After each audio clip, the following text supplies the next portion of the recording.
Hey, this is Ryan of Happy Healthy Vegan. So this year, 2019, we've seen this huge rise, this surge in popularity and acceptance of plant-based meats. We had a really successful IPO earlier this year for Beyond Meat, which I totally missed out on. Just happened so quickly. Beyond Burgers, Impossible Burgers is gaining a lot of traction in the marketplace.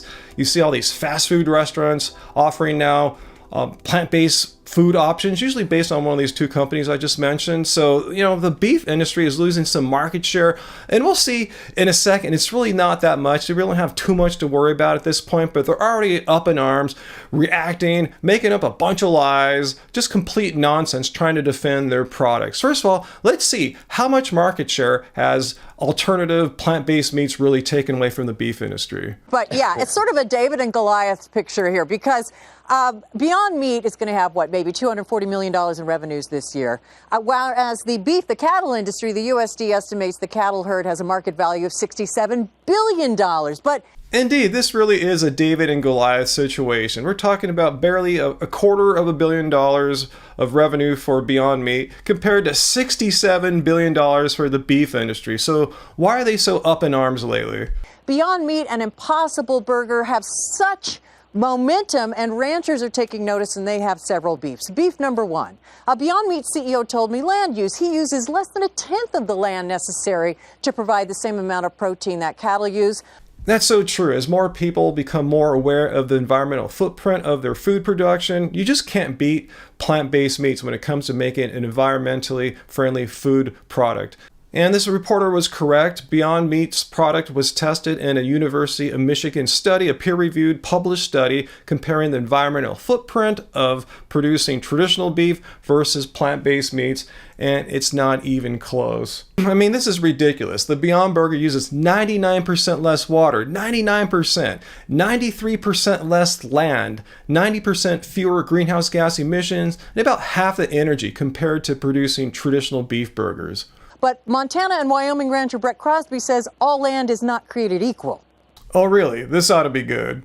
90% of the land that is grazed by cattle has no other productive use.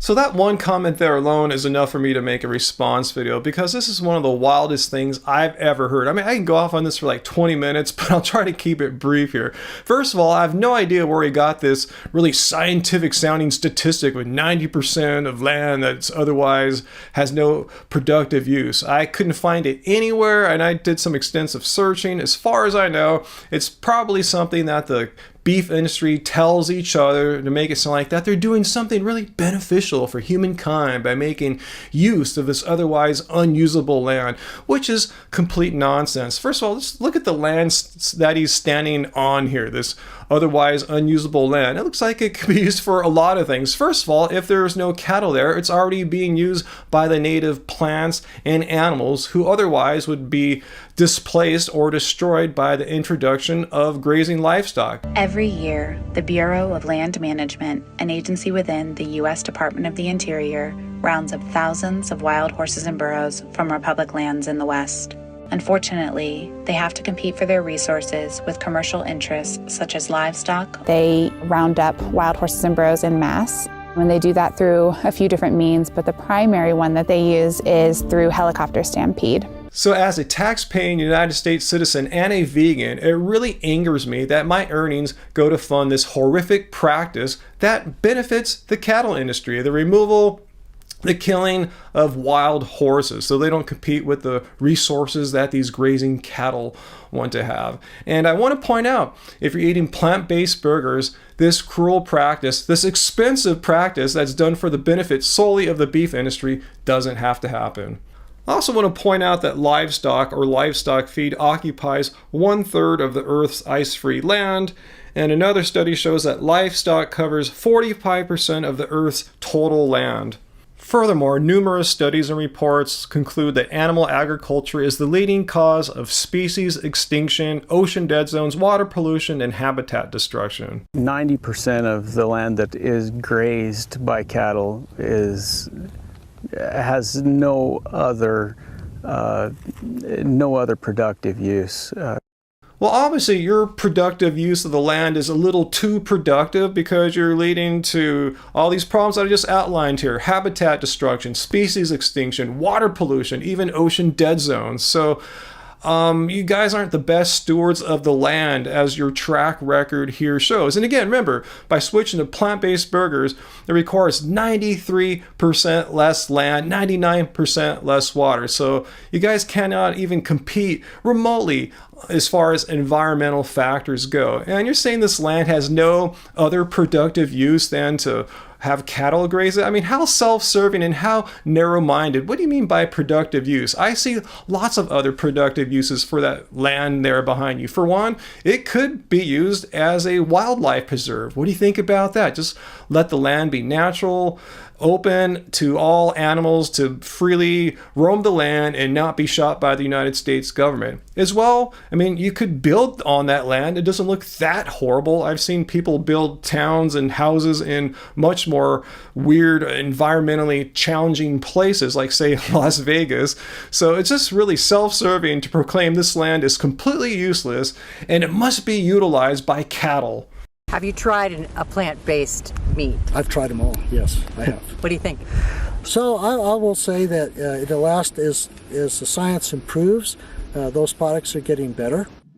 Wow, that's surprising. I actually agree with this one rancher on this one point. But I'm sure he's going to say some bad stuff about fake meat. But California cattle rancher Kevin Kester has a second beef. His industry is stringently regulated by the USDA, whereas the plant-based products are more loosely regulated by the FDA. We want to make sure that the USDA has oversight of that because they do a really good job at safety inspections, and we want a level playing field for all products regardless of where they come from.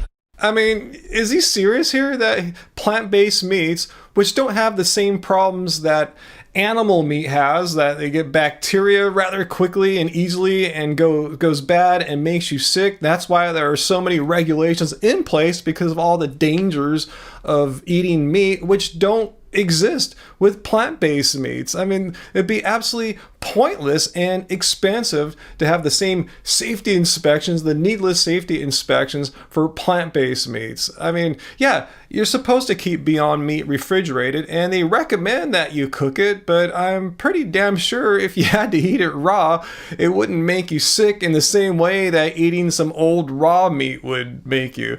But anyway, I'm not a medical expert, I'm not a scientist, so don't take my word for this, but I just think his point here is baseless. It's apples and oranges, or comparing peas with dead beef carcasses. Anyway, leave your questions and comments below. What do you think of these criticisms levied against plant-based meats by people who want to keep the same status quo, government subsidized system of beef production and all just meat production in general going? And what do you think about them fighting back so soon? I mean, remember, we're comparing an industry that's worth $67 billion compared to one that's about $240 million right now. It's such a David and Goliath fight, and I just think it's complete misuse of their power as far as money and political power goes to try to fight an emerging industry that is actually much more beneficial to the planet, beneficial to our health than their old industry is, but they just want to keep it going because that's where they've made their profits, where they've made their billions at for all these years, and they don't want that to shut down. So they'll just take our health down and the health of the planet down so they could keep getting fat off the beef cash. So anyway, let me know what you think down below. Hit like if you like this video, share it, and remember to vote vegan. Yes, I'm running for City Council in Long Beach, District 2, on the Humane Party platform. If you live in Long Beach, you can vote for me next year in March. And if you live anywhere in the United States, you can contribute to my campaign. Please, everyone, go check out my website, ryanlum.net.